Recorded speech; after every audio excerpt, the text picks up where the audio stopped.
आप सभी लोगों का मेरे YouTube चैनल पर बहुत बहुत स्वागत है। आज आपके सामने अरस्तु के दर्शन की जो तत्व मीमांसा है उसको स्पष्ट करने का प्रयास किया जाएगा और ध्यान में रखा जाएगा कि ऐसे सभी नए दर्शक जो ज्ञान प्राप्ति की जिज्ञासा से प्रेरित होकर के क्लिक करते हैं, थोड़ी देर तक देखते हैं, फिर कहीं ना कहीं ड्रॉप कर देते हैं, तो उनके सामने ये समस्या ना आए। स्पष्टता जब किसी चीज़ की रहती है, इंटरेस्ट जगता है, तो फिर कुछ देखने में अच्छा भी लगता है, तो प्रयास किया जाएगा। तो अरस्तु का जो दर्शन है उसमें हम क्या जानने का प्रयास करेंगे। कोई भी जब वीडियो अपलोड किया जाता है तो एक उद्देश्य होता है, तो उनके दर्शन में क्या यहाँ पर आपके सामने रखा जाएगा। पहली चीज़ ये है कि हम ये देखने का प्रयास करेंगे कि ईश्वर की सत्ता क्या है। दूसरी बात, ये संसार कैसे बना है, तभी उनके दर्शन की स्पष्टता होगी। और अद्वैत वेदांत में शंकराचार्य ने एकमात्र ब्रह्म की सत्ता को स्वीकार किया है, बाकी किसी की सत्ता को स्वीकार नहीं किया है। लेकिन आप देखेंगे जो अरस्तु का दर्शन है, विचारधारा जो शंकराचार्य की है ब्रह्म के बारे में, वैसी ही विचारधारा है। बस ये है कि चित्त और अचित की सत्ता को विशेषण के तौर पर रामानुजाचार्य स्वीकार कर लेते हैं, तो विशिष्ट अद्वैतवादी दर्शन है। यानी वो ये कहते हैं कि जगत जो हमको दिखाई पड़ रहा है ये पदार्थों से बना है, मैटर से बना है, लेकिन साथ में ईश्वर की सत्ता भी अनुस्यूत होती। जैसे कमरे में एक हवा भरी होती है, फल के अंदर रस होता है, तो ईश्वर की सत्ता पदार्थों के साथ रहती है। इस जगत के अंदर ईश्वर व्याप्त होता है। तो कहने का अर्थ है कि विशुद्ध रूप से ईश्वर की सत्ता नहीं रहती, उसके साथ विशेषण के तौर पर चित्त और अचित की सत्ता भी रहती है। यानी कहने का अर्थ है विशेषण और विशेष की सत्ता साथ में रहती है। सिर्फ विशेष की सत्ता नहीं होगी ईश्वर की विशुद्ध रूप से, और न ही विशुद्ध रूप से जड़ पदार्थों की कोई सत्ता है। दोनों का मिश्रण ही ये संसार है, ये बताने का प्रयास किया है अरस्तु ने। तो सबसे पहले हम आ देते हैं जगत को, देखते हैं संसार को। अब हम संसार में चीज़ों को देख रहे हैं, सारी चीज़ें हमको दिखाई पड़ रही हैं। तो अब ये प्रश्न उठेगा कि संसार कैसे बना है, तो सब्सटेंसों से बना है, तत्वों से बना हुआ है। अब जो तत्व हैं उसमें क्या दिखाई पड़ता है, दो चीज़ें तत्व में दिखाई पड़ रही है सब्सटेंस में। एक तो मैटर है, द्रव्य, और एक है फॉर्म यानी स्वरूप।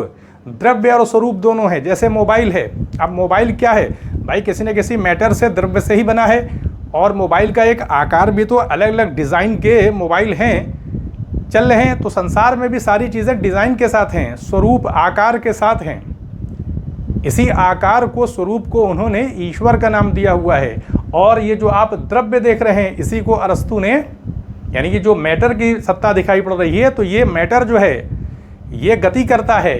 और गति कैसे करेगा, किसके लिए करेगा, स्वरूप को प्राप्त करने के लिए करेगा, फॉर्म को प्राप्त करने के लिए करेगा। और विशुद्ध रूप से फॉर्म की सत्ता किसकी सत्ता है, ईश्वर की सत्ता है। लेकिन वो कभी भी विशुद्ध रूप से अकेले नहीं रहता, साथ साथ में द्रव्य की सत्ता भी रहती है। यानी चित्त जो है हमेशा जड़ के साथ रहता है, कभी भी वो अकेला नहीं रहता। तो इसलिए विशिष्टा द्वैतवादी दर्शन है, रामानुजाचार्य के हिसाब से है। तो ये हमने देख लिया कि अगर हम द्रव्य में देखें तो हमको विशेषता दिखाई पड़ती है। द्रव्य के अंदर क्या है, हर द्रव्य के अंदर अपनी अपनी विशेषता होती है। और साथ में क्या दिखाई पड़ता है, साथ में परिणाम भी दिखाई पड़ता है। कुछ का कुछ हो जाने की क्षमता है, गति होती है। ये जितने भी द्रव्य हैं उनके अंदर एक क्षमता रहती है। जैसे बीज है तो वृक्ष बनने की क्षमता है। तो इस आधार पर कहा जाए कि साध्य और सिद्ध, तो जब बीज होता है, जैसे आम की एक गुठली है, तो वो क्या है, वो साध्य है।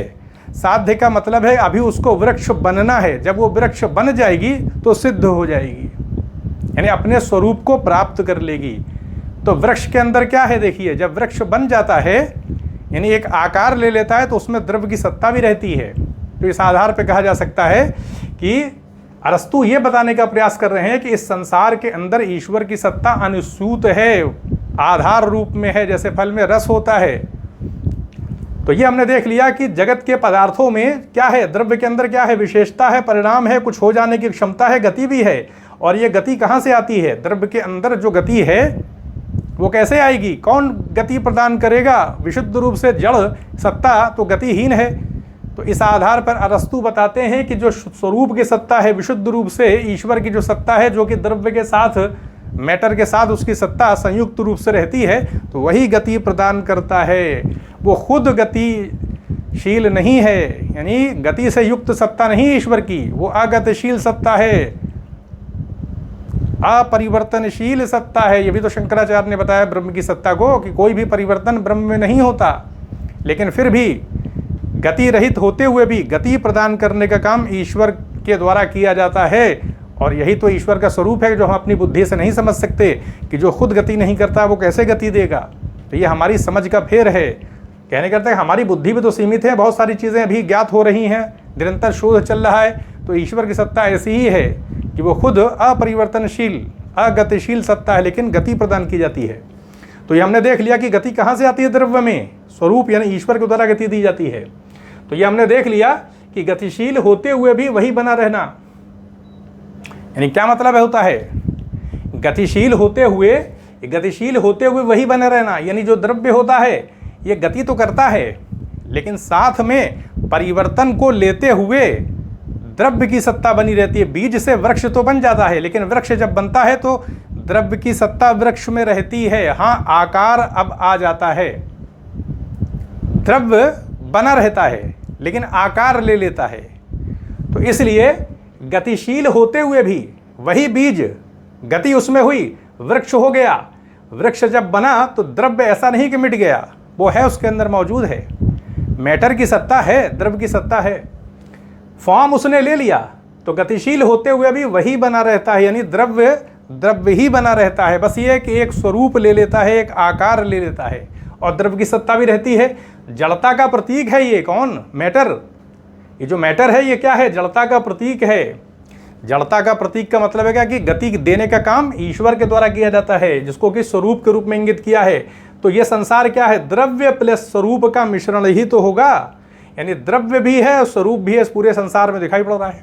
संसार की सत्ता ऐसे ही है।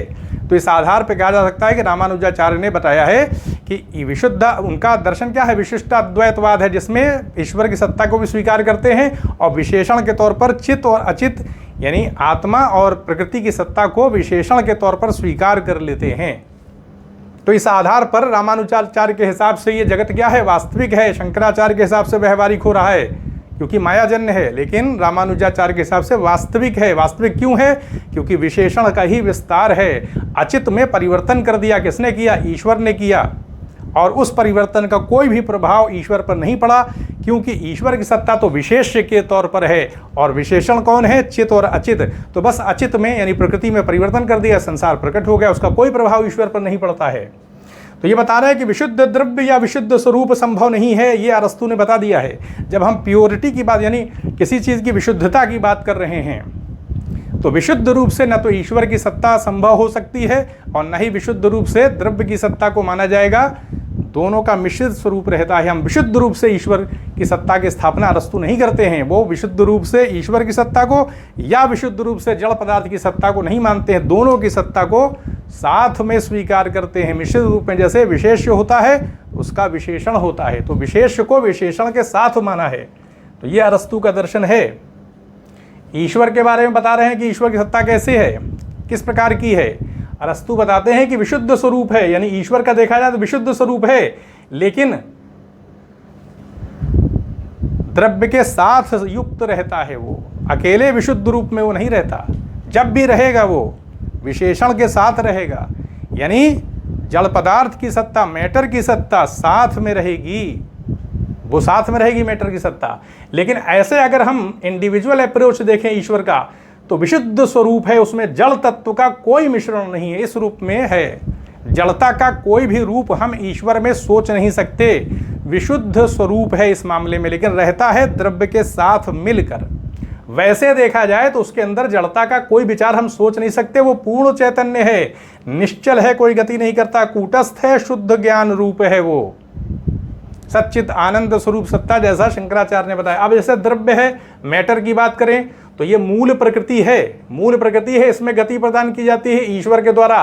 और फिर जब गति प्रदान करती है तो विकासवाद की प्रक्रिया चल पड़ती है। विकासवाद में जो मैटर है, जो मूल प्रकृति है, वो किस रूप में जा रही है, साध्य से सिद्ध की तरफ जा रही है। साध्य का मतलब है पोटेंशियलिटी होना, पोटेंशियलिटी का मतलब क्षमता से युक्त होना, और एक्चुअलिटी की तरफ, फॉर्म की तरफ बढ़ना, यानी स्वरूप की तरफ बढ़ना। जैसे बीज है तो क्या है, उसके अंदर पोटेंशियलिटी है, किस प्रकार की क्षमता है, वृक्ष बनने की, लेकिन अभी वृक्ष बना नहीं गया है। जब प्रक्रिया होगी ज़मीन में उसको दबाया जाएगा, सूर्य की प्रकाश जब सूर्य का मिलेगा, बाकी और सारी चीज़ें मिल जाएंगी, जल वगैरह की प्राप्ति हो जाएगी, तब फिर वो वृक्ष बनेगा। तो अब जो पोटेंशियलिटी थी वही एक्चुअलिटी में बदल गई, वृक्ष हो गया। लेकिन द्रव्य का अपना जो एक उसकी अपनी जो शुद्धता है, यानी उसका अपना जो स्वरूप है वो नष्ट नहीं होता, वो बना रहता है। परिवर्तित तो हो जाता है लेकिन सुरक्षित भी रहता है, कहने का अर्थ है बस ये कि वो आकार ले लेता है। तो ये हमने देख लिया कि जो मूल प्रकृति है वो क्या है, वो पूर्ण जड़ता है।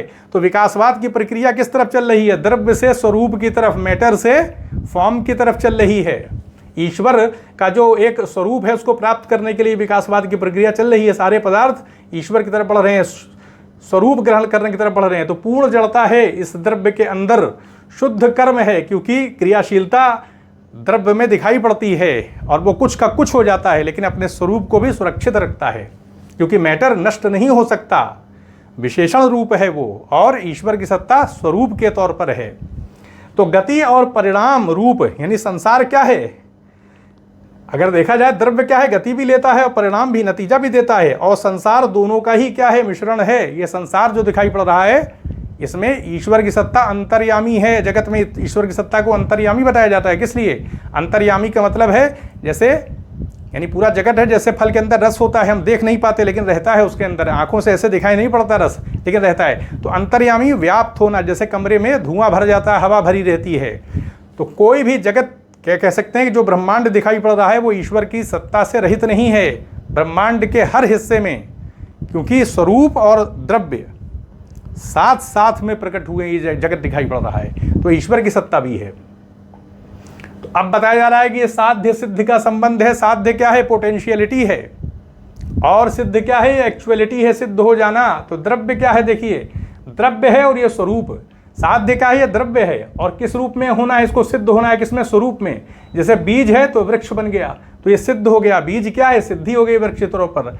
सुप्त शक्ति, ये साध्य क्या है? ये जैसे बीज है तो इसके अंदर वृक्ष बनने की क्षमता पहले से ही मौजूद है।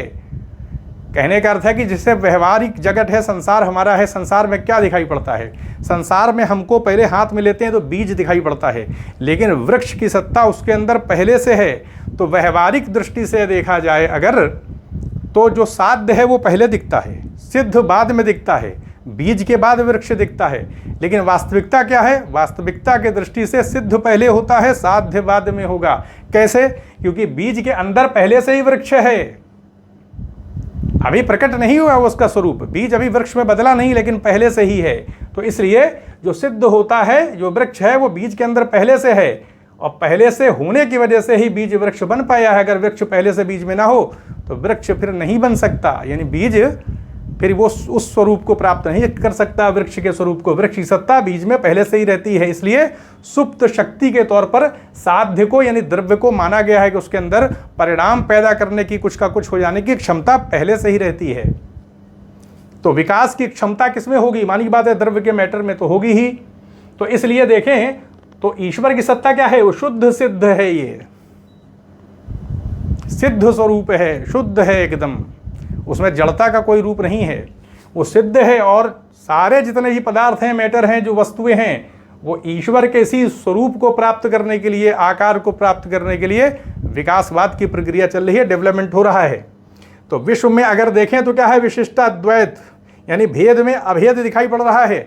भेद का मतलब क्या है? ये जो हम द्रव्य की, मैटर की बात कर रहे हैं, इसके अंदर पोटेंशियलिटी है, ये कुछ का कुछ हो जाता है, मिट्टी से घड़ा बन जाता है, यानी किसी न किसी स्वरूप को ग्रहण कर लिया जाता है, क्षमता से युक्त है ये द्रव्य। तो ऐसे में क्या है? आप यहाँ देखें कि भेद में अभेद है, अभेद की सत्ता ईश्वर की सत्ता है, वहाँ कोई भेद नहीं है, लेकिन इसी भेद के अंदर वो अंतर्यामी रूप से रहता है, अभेद रूप में रहता है। तो भेद और अभेद दोनों का मिश्रित रूप है ये संसार, कहने का अर्थ ये है। तो यही है शंकराचार्य, उनका रामानुजाचार्य का दर्शन, विशिष्टाद्वैत, विशिष्ट रूप से अद्वैत। और किस रूप में विशिष्ट रूप से अद्वैत की स्थिति आ रही है? विशिष्टता ये है कि चित्त और अचित को भी साथ में ईश्वर के द्वारा लिया गया है। ईश्वर कभी, उसकी सत्ता अकेले नहीं है, चित्त और अचित के साथ है। विशेषणांश में ही परिवर्तन होता है, अचित में परिवर्तन कर दिया जाता है, जगत बन जाता है। इसलिए रामानुजाचार्य के साथ जगत वास्तविक हो जाता है। यही दर्शन अरस्तु का भी है। अब देखें विकासवाद में क्या आ रहा है? द्रव्य से स्वरूप की ओर गति ही तो होगी, विकास की ही प्रक्रिया चल रही है, और साध्य का सिद्ध की ओर गमन भी हो रहा है, और गति परिणाम, ये 4 कारण बताए हैं अरस्तु ने कि गति क्यों होती है। द्रव्य में जो गति होती है उसके पीछे कारण बताया है। कारण क्या है? एक तो 4 कारण है, इसमें उपादान कारण है, मटेरियल कॉज होता है कि नहीं होता है, और फिर इफिशिएंट कॉज भी होता है, फॉर्मल कॉज भी होता है। तो इस आधार पर अगर हम देखें तो उपादान कारण मटेरियल कॉज है, यानी मिट्टी होगी तभी घड़ा बनेगा, कोई रॉ मटेरियल होना चाहिए, तो ये उपादान कारण है, वो मूल पदार्थ जिससे कोई वस्तु बनेगी, जैसे मिट्टी उपादान कारण है, उसी से घड़ा बनेगा। निमित्त कारण है, ये इफिशिएंट कॉज है, कोई बनाने वाला होना चाहिए। अब घड़ा तो कोई ना कोई बनाएगा। अब संगमरमर है, मटेरियल पत्थर तो है, लेकिन अगर प्रतिमा मूर्ति बना रहे हैं तो कोई बनाने वाला भी तो होना चाहिए। तो इसे निमित्त कारण, बनाने वाला। स्वरूप कारण, जो प्रतिमा का आकार मन के अंदर है, जैसी संगमरमर की प्रतिमा बनाना है, जिस प्रकार की बनाना है, वो उसका आकार है, स्वरूप फॉर्म है, ये फॉर्मल काज आ जाता है इसका। और एक लक्ष्य कारण है ये, यानी किसी चीज़, यानी प्रतिमा का बन जाना, मूर्ति का बन जाना, ये लक्ष्य कारण है। उसी लक्ष्य के तरफ तो गति हो रही है। तो 4 प्रकार के कारण बताए हैं गति या परिणाम के लिए। अब यहाँ बता रहे, जैसे हमने समझ लिया संगमरमर की बात, ये सारी बात समझ लिया, तो प्रत्येक वस्तु, ऊपर की वस्तु के लिए द्रव्य और नीचे की वस्तु के लिए स्वरूप है। जैसे बीज है, यानी कोई भी वस्तु होगी तो ऊपर की वस्तु के लिए क्या होगी वो। अब जैसे ऊपर की वस्तु, जैसे बीज है, अब बीज से वृक्ष की उत्पत्ति होती है, वृक्ष बन जाता है, तो वृक्ष क्या है? स्वरूप है। और बीज क्या है? वो द्रव्य की सत्ता है। लेकिन अगर वृक्ष से हम मेज बना लेते हैं तो अब वृक्ष की सत्ता द्रव्य रूप में हो जाएगी और मेज क्या हो गई? वो स्वरूप हो जाएगी। तो इस आधार पर बता रहे हैं कि प्रत्येक वस्तु ऊपर की वस्तु के लिए द्रव्य है, क्योंकि वृक्ष क्या है? आकार है, स्वरूप है, और बीज क्या है? द्रव्य है। लेकिन वही वृक्ष जब बन जाता है, तो अगर मेज बनाना हो तो उसकी लकड़ी हमको लेनी पड़ेगी, तो अब वो द्रव्य बन जाएगा, और मेज जब बन जाएगी तो एक स्वरूप आ जाएगा। तो इस आधार में परिवर्तन होता रहता है। तो बता रहे हैं प्रत्येक वस्तु ऊपर की वस्तु के लिए द्रव्य और नीचे की वस्तु के लिए स्वरूप होती है। जैसे बीज से वृक्ष, उसके बाद वृक्ष से मेज। व्यवहार और वास्तविकता देखें आप, यानी ये बता दिया गया, ये बात आपको बता दी गई कि व्यवहार में अगर देखें तो व्यवहार में साध्य की सत्ता पहले आती है सिद्ध की बात में, लेकिन वास्तविकता क्या है? पहले सिद्ध है, वृक्ष बीज के अंदर पहले से ही है।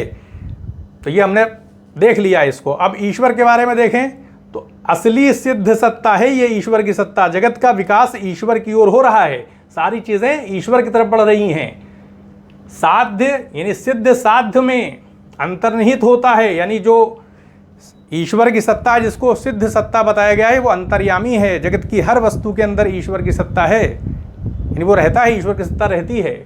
अंतर्निहित तो उसका लक्ष्य है, और अंतर्निहित होना ही क्या है? लक्ष्य भी है, वो अंतर्निहित है। और इसीलिए द्रव्य के अंदर परिवर्तन भी होता है, क्योंकि अंतर्निहित रूप से ईश्वर की सत्ता रहती है, वो स्वरूपगत है। तो ऐसे में हर द्रव्य के अंदर कुछ न कुछ स्वरूप ग्रहण करने की एक प्रवृत्ति रहती है। तो ये आपके सामने अरस्तु का जो दर्शन था उसको स्पष्ट करने का प्रयास किया गया कि उनके हिसाब से जगत की सत्ता के साथ ईश्वर की सत्ता अनुस्यूत होती है। हम जगत को अलग तौर से नहीं समझ सकते, नहीं ईश्वर की अलग सत्ता को सोच सकते हैं, दोनों का मिश्रित रूप ही दिखाई पड़ता है। तो यहीं पर अनुमति दें, चैनल को सब्सक्राइब भी करें, शेयर भी करें। आप सभी लोगों का बहुत बहुत धन्यवाद।